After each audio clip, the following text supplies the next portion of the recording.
Menunggu angkot di Jalan Soekarno-Hatta, Probolinggo. Setelah lama, datanglah angkot menuju terminal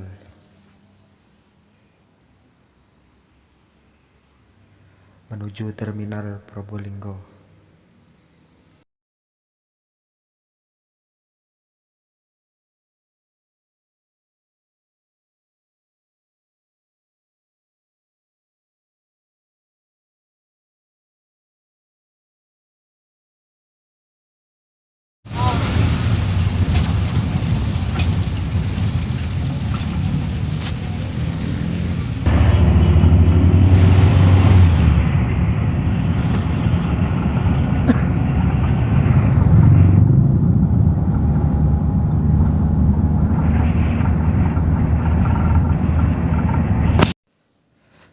Sampai terminal langsung mencari bis jurusan Malang Arjosari.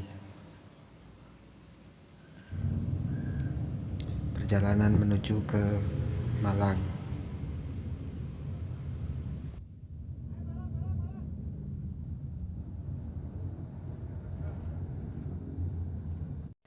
Sampai Malang mencari link akhir jurusan Jalan Surabaya, dan akhirnya naik Gojek karena tidak ada link jurusan AL.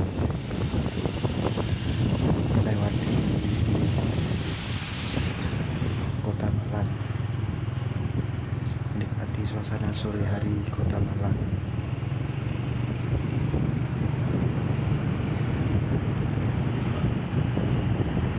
Lewat gereja Ijen, Mas. Lewat gereja Ijen. Menuju Jalan Surabaya.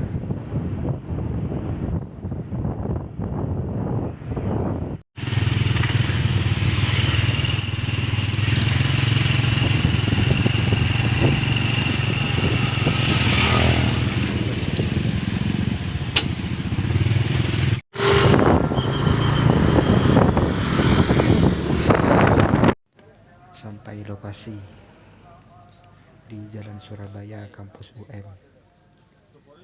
Melihat karya-karya Ainun Najib.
Iya, jadi boleh siapapun yang mau hadiah pada hari ini, jadi supaya dapat ilmunya, dapat berkahnya semua kumpul di sini, boleh scan dulu ya, scan QR yang sudah disediakan. Ikuti petunjuknya di situ, nanti ada hadiah spesial untuk yang memberikan itu. Scan aku dan jawab semua pertanyaannya. Pemenang dengan jawaban terbaik akan dipilih oleh panitia dan pajak akan ditanggung oleh pemenang. Enggak kok, enggak besar kok pajaknya tenang ya. Karena orang bijak taat pajak. Kalau jargonnya pajak gitu teman-teman ya. Gitu. Jadi nanti teman-teman janji ya di sini akan mengikuti dari awal hingga akhir. Karena kita nggak cuma kasih tahu bersama Cak Nun dan Kiai Kanjeng, tapi kita akan mendengarkan beberapa materi atau komentar tentang perpajakan yang nanti akan dilakukan atau dipaparkan oleh beberapa memang orang-orang yang sudah ahli di bidang perpajakan ya. Oke. Sebelumnya saya akan menyapa dulu bagi tamu-tamu undangan VIP yang sudah hadir, yang kami hormati kepada para pembicara pada malam hari ini, ada Cak Nun beserta tim Kiai Kanjeng, pejabat DJP Kantor Pajak Wilayah Jawa Timur 3, Bapak Ubaidillah dari Rubico Accounting dan Consulting, Bapak Ari Arifin selaku CEO dan Social Entrepreneur, Bapak YK Hendra Fatika selaku Pimpinan Ombudsman Republik Indonesia, dan Bapak Edi Karya selaku CEO PT Enigma Solusi Negeri. Dan kami juga hormati Masjid Cahyani Ati Permata juga. Wah, ini dari Sabang ada? Ada. Dari Sabang, angkat tangan yang dari Sabang. Timor Leste. Timor Leste terus Mas. Sabang sampai Merauke ya. Biasanya kalau Cak Nun hadir di mana aja, pasti dari Sabang sampai Merauke itu ada perwakilannya ya. Kalau teman-teman seperti di YouTube, yang nonton tuh udah berjuta-juta orang gitu ya. Ini belum guys, ini belum mulai ya. Jadi masih banyak yang masih lagi berjalan. Tapi pasti di sini juga meriah juga karena ada yang ditunggu-tunggu ya. Ada yang ditunggu di sini, ada Cak Nun dan Kiai Kanjeng tentunya. Baik.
Negeriku yang ku cinta, Indonesia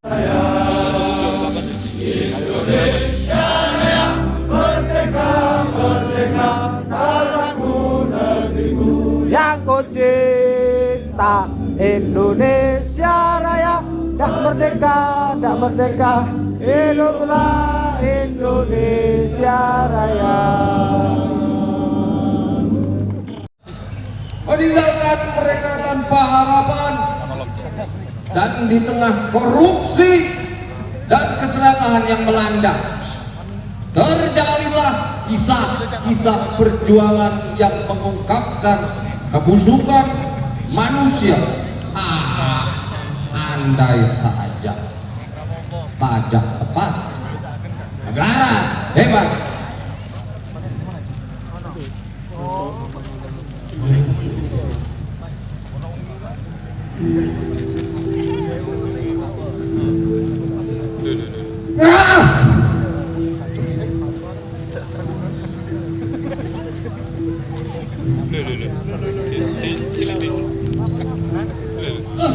Bajingan.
Gateli.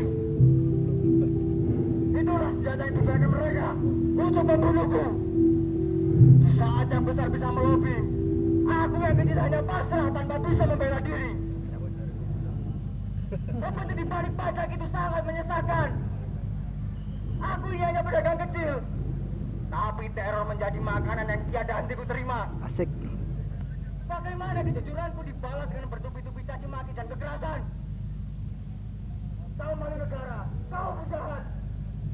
Bajingan. Setan, mereka hanya menunggu waktu menarik pelatuk. Dan dengan demikian, tanah negeri ini jatuh ke tangan pengusaha mancanegara. Mereka datang dengan senyuman dan janji-janji palsu. Mereka mengambil alih perusahaan-perusahaan lokal dan menjadikan rakyat dalam negeri ini sebagai budak modern.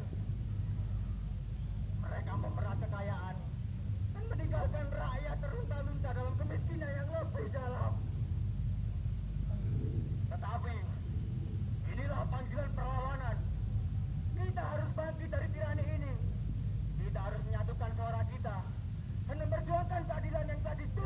program untuk mendapatkan inkubasi bisnis dan lain-lain, karena memang kita by design memang harus menjadi pengusaha.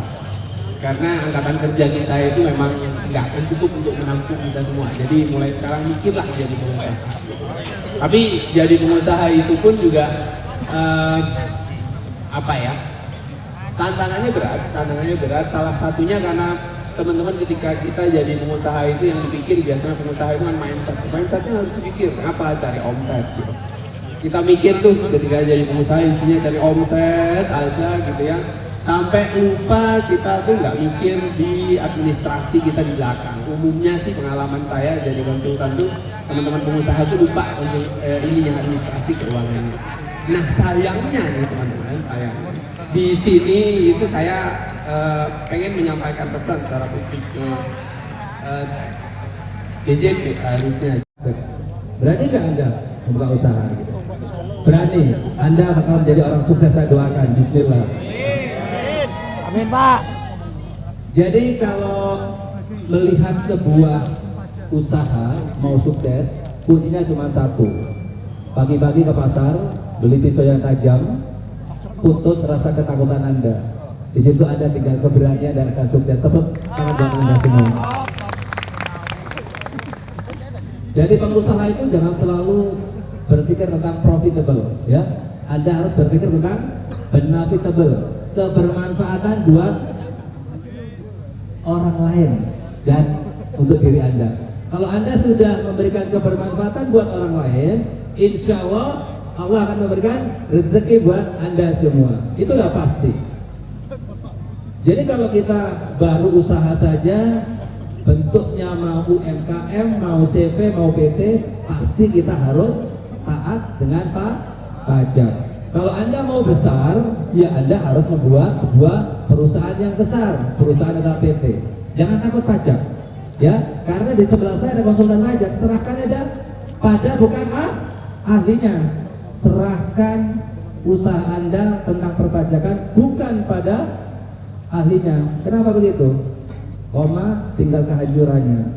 Jangan sampai Anda percaya kepada seseorang yang bukan ahlinya. Serahkan pada ahli pajak.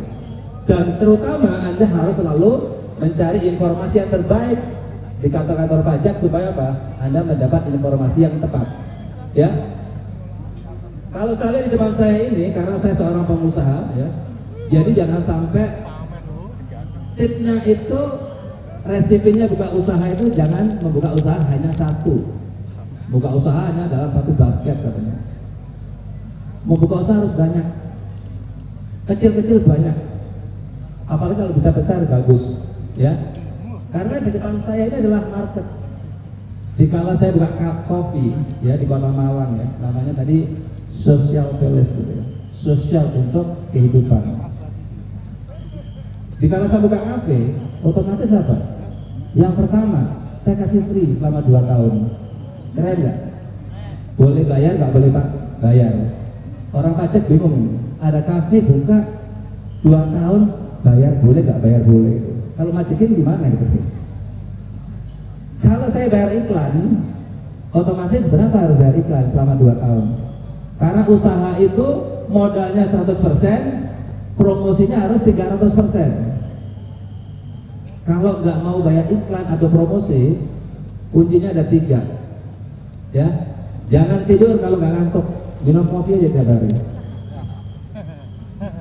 Ya, jangan makan kalau tidak lapar. Jangan makan, ngopi aja terus. Ya, yang ketiga, jangan suka belanja kalau nggak penting.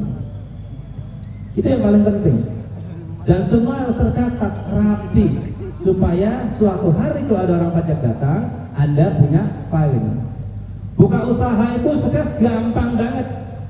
Kalau ada gak sukses besok ketemu saya. Ya, walaupun punya S2, SD, SMP. Kalau mau usahanya rame, panggil Cak Nun, Bang Nun. Ya, suruh datang minum kopi, suruh doa rame. Wah, kafenya didatangi Cak Nun gitu. Rame ya? Yang kedua, undang kepala pajak yang di Malang. Doakan ke kafe Anda, kepala pajak. Ini tadi sudah banyak pen pembuka. Ya kalau saya memang terus terang area saya cuma di teknologi, tadi memang sudah disampaikan soal bagaimana literasi tentang pajak kita yang masih rendah,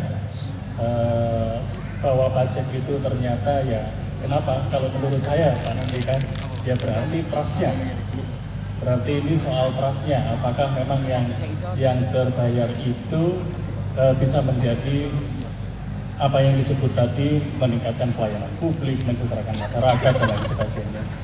Saya memang lebih fokus ke area teknologi yang membersamai para pemerintah untuk bisa, ya terus terang ini akan bertolak belakang. Kalau tadi disampaikan tentang literasi dan segala macam, saya lebih sering memberikan literasi ke pemerintahnya untuk bisa nyari pajak sampai ke lubang tikus. Nah, cuman teknologinya juga bisa digunakan untuk mencari kemiskinan sampai ke lubang tikus. Nah, itu tadi yang harus diseimbangkan, di mana pajak itu selalu hadir dengan kewajibannya, yaitu kalau dengan pemungutannya beres, ya berarti dengan pemanfaatannya kembali ke kesejahteraan. Beberapa di kota kabupaten maupun provinsi yang sudah menjalankan dengan beberapa teknologi sampai bisa memetakan di mana itu posisi misalkan rumah tidak layak huni. Di era sekarang masih ada yang temboknya gede, habis itu belum bergenteng dan segala macam. Nah, itulah memang fokus dari pemungutan pajak itu, bisa menyejahterakan yang seperti itu. Nah, kalau jawabannya ya memang sampai dengan sekarang kami memang fokus ke area teknologi yang membersamai pemerintahan selalu untuk bisa menyeimbangkan nih tadi dari antara kedua, bagaimana jelinya pemerintah.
Kejernihan, bangkitnya kekuatan karena kebersamaan, tumbuhnya ketentraman hanya dari keadilan, berhembusnya kemesraan dari cinta yang tak dipalsukan.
depan. Atau nanti nanti kita persilakan satu persatu ya. Ampun, Pak. Terus pinter. Tapi Anda goblok. Bismillah saya musik. Aku nomor kanjeng ya. Sallallahu Muhammad. Aremania. Salam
muncul saya.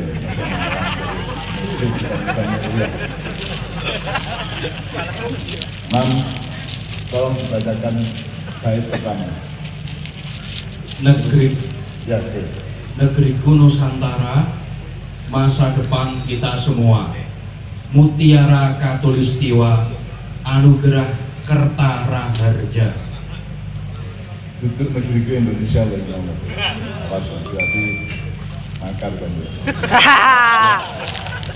Terus kedua, bertasbih kita semua, matahari alam semesta, berkah Tuhan Maha Cinta, berbatas cakrawala.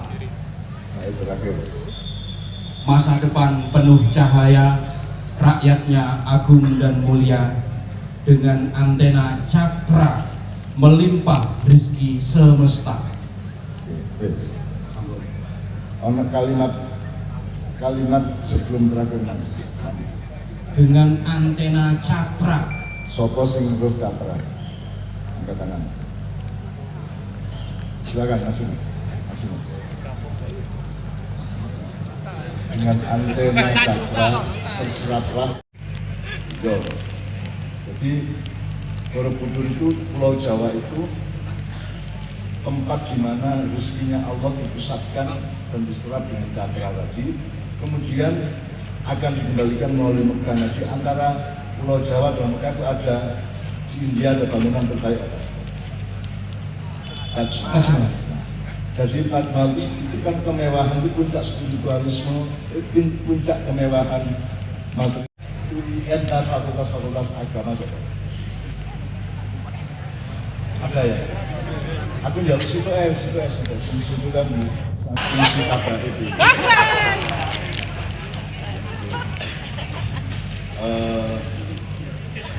Sampai itu memang kita sudah ada presentasi dan penjelasan macam-macam mengenai problem pajak di Indonesia. Nah, awakmu kuliah apa? Dakwah dan komunikasi, Winsunan apa? Anda sebagai orang yang belajar atau latar belakang studi Anda itu dakwah dan komunikasi, dakwah dan silaturahmi gitu ya. Anda kasih satu atau 3 resume dari pembicaraan tadi supaya aku bisa nyambung. Resumenya apa yang Anda tangkap apa ini siji loro dulu dari pembicaraan tadi. Satu yang dari tadi yang sangat ditekankan itu tentang bagaimana negara memajak warganya. Yang kedua tidak nyambung dengan Ma'iyah yang punya kelengkapan berpikir. Yang dipikirkan tadi kan Mbak itu bagaimana? Oh, bersama begini. Pak. Wes Pak. Masuk kau.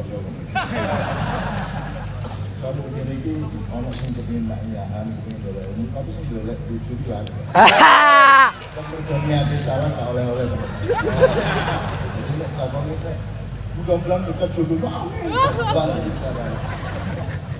Alaina amin itu mudah-mudahan cepet dapat jodoh. Wah, langit itu.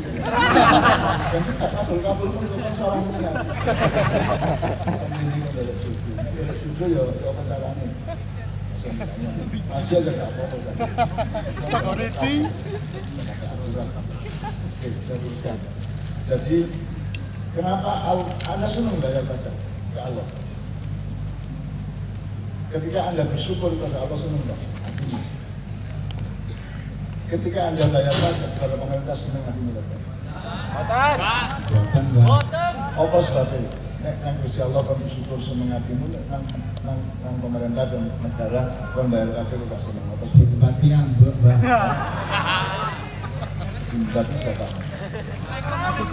Dijungkuk sendiri, Mbak. Hati-hati lah, hati-hati lah. Itu kasus ada yang iya, ada yang tidak, itu macam-macam belum diceritakan. Jadi intinya adalah pergok Gusti Allah menyenang awakmu. Jadi opokon itu Gusti Allah kurang sayang opokon Indonesia yang dikandani. Itu mulia dikandani. Bayangin saya kira anak pegawai negeri kepala ombudsman ya. Pidato terus kudu muyo kan Gusti Allah gak dikandani. Kalau merocur. Nah, itu namanya qadha. Qadha itu Allah menyiapkan satu algoritma kehidupan di mana dia menyusun urat salaf, otot-otot dan segala macam yang sifatnya menginformasikan bahwa kon itu gumuyuk cepat orang kamar mandi dan sebagainya karena ada tanda-tanda dari Allah qadha kasih itu maka kemudian pikirannya sampai ke pikirannya ada yang hatinya terus hatinya ngambil pusat ayo kamar mandi dan jadi ada percepatan yang luar biasa. Itu informasi Allah juga berada. Misalnya ono batang tikus, ono langsung belum mampu jelas. Ya kan ono batang tikus mampu terus kan tak apa. Kok buah, kok ninggre ya. Dan itu dalam kira-kira butuh sak menit atau sak detik. Kan ninggre. Apa ngene sak menit delok sih. Sak detik langsung kok. Nah sebenarnya tidak langsung karena engkau informasi mengenai bau tikus busuk itu kan melewat ibumu melaporkan ke otakmu kemudian berunding dengan hatimu, terus hatimu itu yang mengambil keputusan untuk bersikap bagaimana ya. Terus hatinya perintah misalnya lu mau main gitu ya, terus untuk mana terus otaknya menggerakkan kaki, menggerakkan anggota badan untuk pergi dari situ. Kamu bilang satu padahal kan itu kan lama toh birokrasinya dari desa ke kabupaten ke kementerian ke presiden dari itu sulit kan. Ada operan bola tuh jangan oper ke sana atau ke sana itu dipikir saja. Pikir. Lho nek kan bal-balan kadek mikir-mikir kerebut lawan. Gak sempat mikir, kan kudu duwe semacam sistem automasi ya. Automasi. Nek aku gak lapo-lapo. Wong urip kudu lapo-lapo. Iso gak? Ojo gak lapo-lapo iki. Luntang, kudu lapo-lapo. Dan lapo-lapo itu kan macam-macam. Banyak sekali. Lapo-lapo itu sudah soleh kok. Nama itu. Baik itu. Soleh itu baik yang berarti membahagiakan. Soleh itu baik. Iya, baik. Oh iya. Bye.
yo iki kon koyo ngene. Wah, nggih.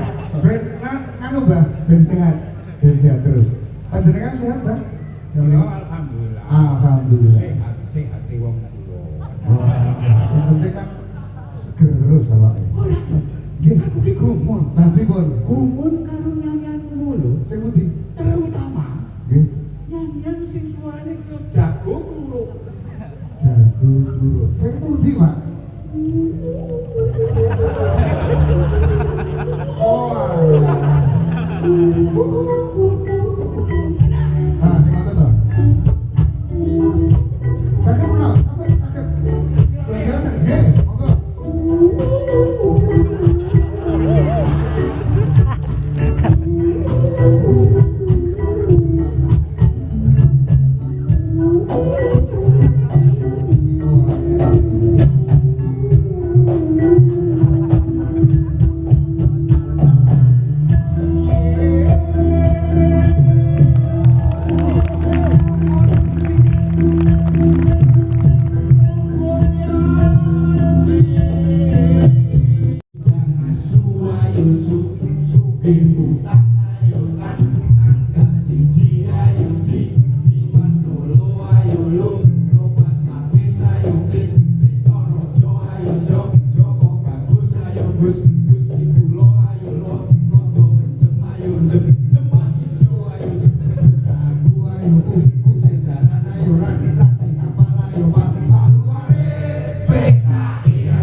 Buat saya nomor berapa?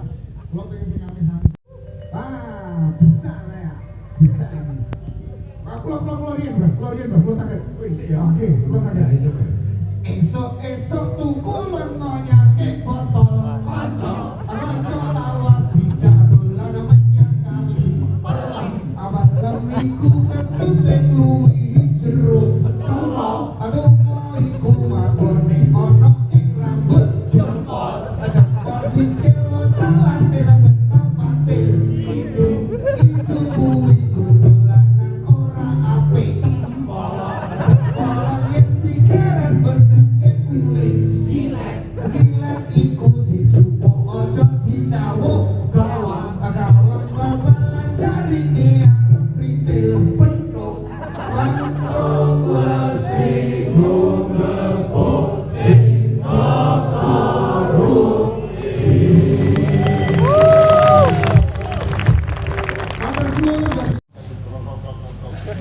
Digoncangkan ya.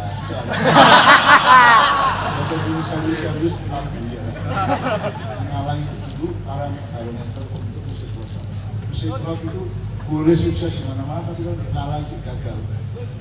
Gomblok gagal, Rio Kristi gagal begitu. Gomblok kayak anggap arahnya semua di sini. Indonesia merah darahku. Gomblok kayak tengah kita arahnya semua di sini. Terus ada malam mau ini. Salah mulanya terus akhirnya dicoba dengan kasuskan duluan tapi mudah-mudahan suatu hari Allah akan memberikan. Jadi saya dengan mereka ini sudah berapa tahun, sekitar 30 tahun kan. Pak Joko ini sudah bersama saya, bersama sejak di SMP masih perawatan. Masuk SMP juga di SMP saja ini. Dan Pak Joko saya sendiri tidak mampu baca puisi sendiri, Pak Joko baca puisi Bismillahirrahmanirrahim. Muhammad.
tangis bayi.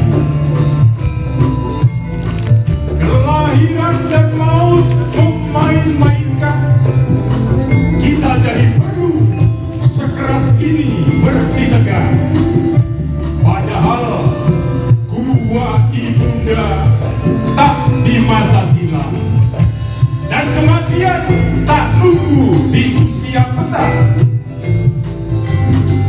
Nyembah puisi, buku dikeloni, sejarah dibongkar, kemudian sumpah dan ngerti kita terbongkar sendiri. Maka Laron tahu usia tak sampai semalam. Maka kita pilih satu wajah sendiri dilecehkan. Membantu malaikat kerjakan tugas dari kidalang, melakukan cilupa wayang pergantian siang malam. Heran, kenapa Khairil minta cuma 1000 tahun lagi, padahal jelas jatah kita abadi.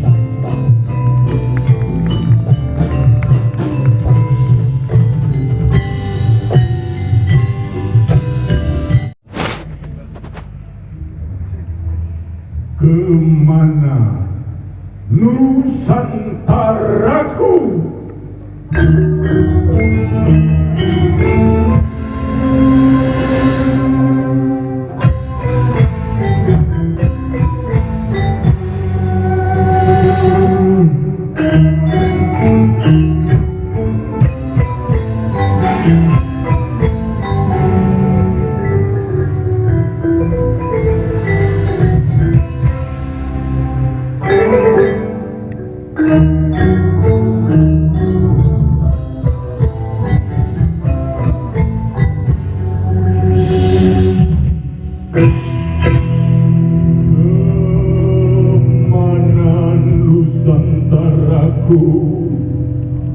Kemana kampung halaman semestaku? Kemana surga nirwanaku? Siapa yang menculik mereka? Siapa yang menyandera mereka? Kemudian berani-berani mengubah dirinya, menghapus karakternya dan menggantinya dengan si Malaka. Siapa gerangan yang mengelupas wajah Nusantara, memasangkan topeng bebek dan wajah kuda, kemudian menyeret mereka menjadi bebek-bebek serta memperkuda mereka untuk ditunggangi dengan beban-beban yang bukan sejatinya kehidupan mereka sendiri. Nusantaraku berkerumun di kepulauan Fata Morgana. Nusantaraku berlarian kesana kemari di ruang hampa.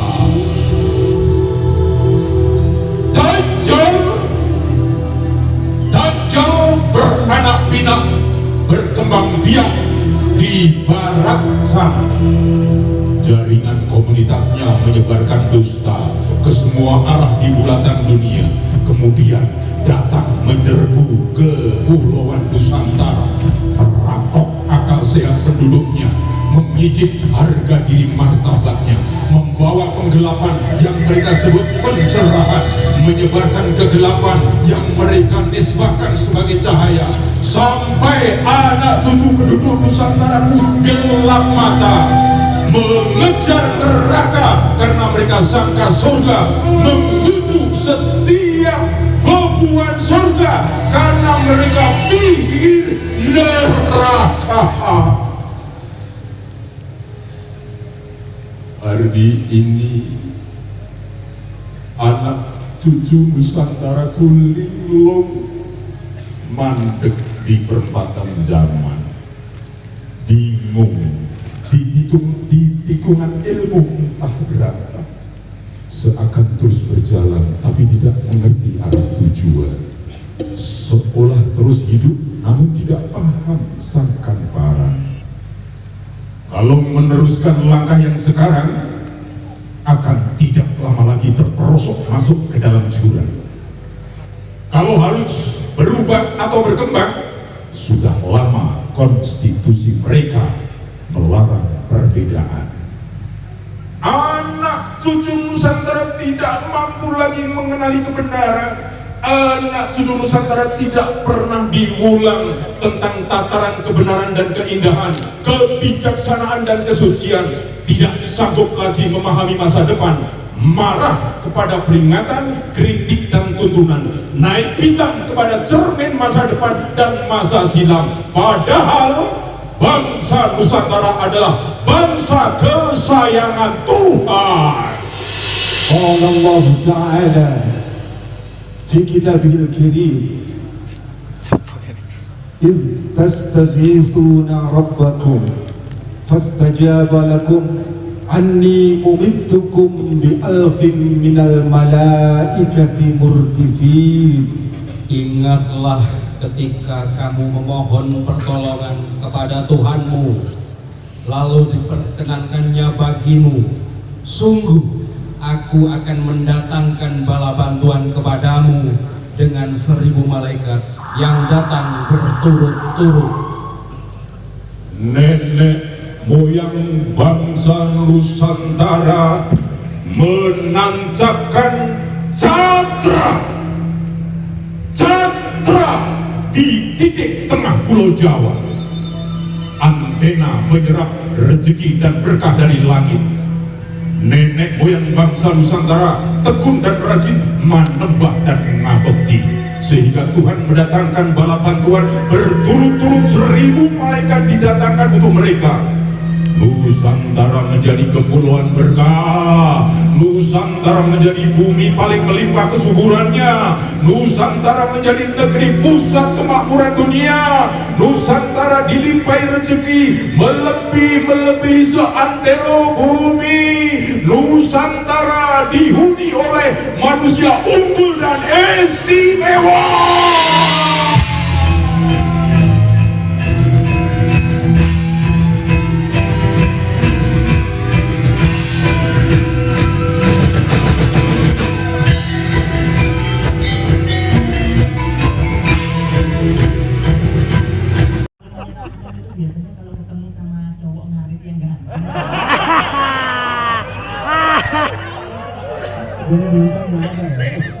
Iya kadang-kadang itu kalau misalnya kita ke Tegalan ya, kan kebetulan saya wanita pecinta ngarit dan nyumbi suket ya, jadi kalau ada orang ngarit terus ganteng gitu,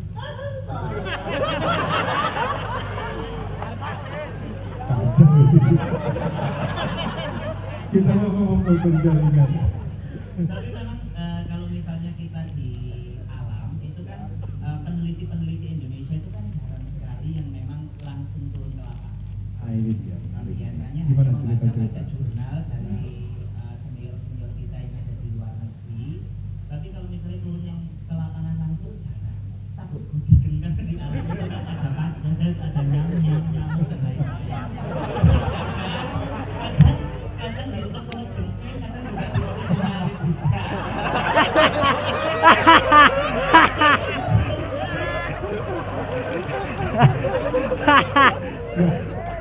Gini, kan tadi ada beda katanya ya, baca jurnal.